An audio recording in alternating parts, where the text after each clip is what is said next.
Kate Shelley and the Midnight Express by Margaret K. Wetterer. Illustrations by Karen Ritz. Read by Brian Dennehy. A terrible storm was coming. 15-year-old Kate Shelley could feel it in the air. A cold wind rose. Black clouds rolled in, and the sky grew dark.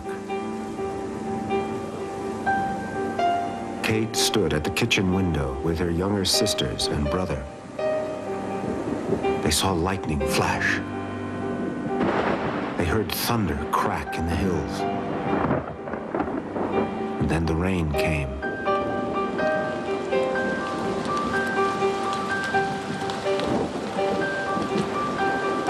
When lightning flashed, Kate peered through the rain, trying to see the railroad bridge over Honey Creek. How was it holding up in this storm? Kate sat with her mother and sister at the kitchen table, talking about the dangers of the storm. At midnight, an express train would pass the Mongona train station without stopping. It would cross the long bridge over the Des Moines River, and then it would cross the bridge over Honey Creek, near Kate's house. Shortly after 11 o'clock, Kate heard railroad men checking the bridges before the express came through. Suddenly, the engine's bell rang wildly. Then Kate heard a terrible crack. The bridge had broken. "Oh, Mother," she cried, "they've gone down in Honey Creek. I must go help, and I have to stop the Midnight Express." The rain beat down on Kate as she followed a path to the bridge. She looked out over the dark waters of Honey Creek. She could not see the engine or any of the crew. Had they all drowned? Then Kate heard a shout. She saw two men holding on to branches just above the water.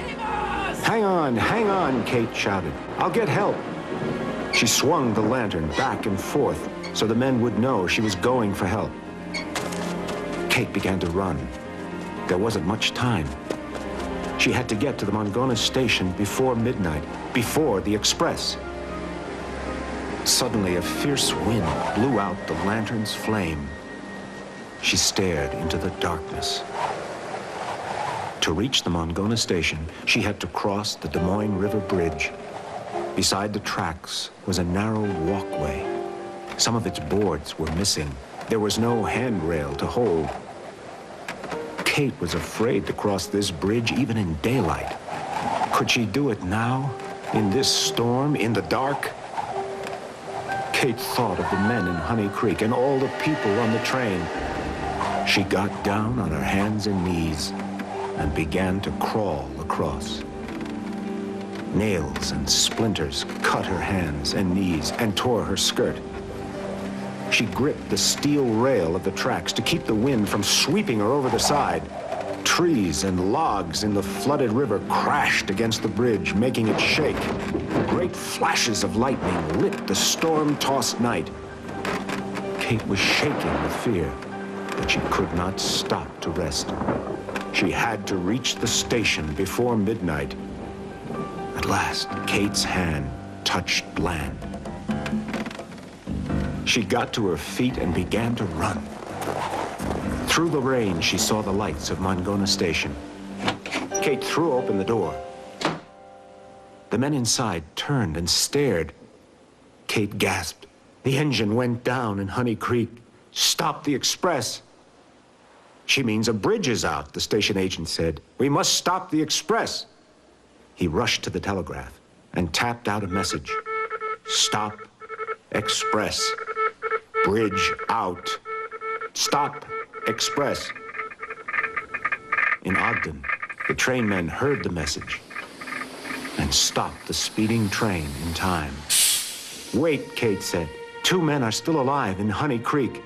I'll show you where they are." Kate rode the engine with the rescue party. They crossed the Des Moines River on the same bridge Kate had crawled over. The engine stopped at the broken bridge on Honey Creek. Everyone shouted. There they are! Hang on! And the men in the water answered. We're over here! They were still hanging on. Help! Save us! At last, the two exhausted men were rescued from Honey Creek. Kate Shelly had saved their lives and the lives of everyone on the Midnight Express.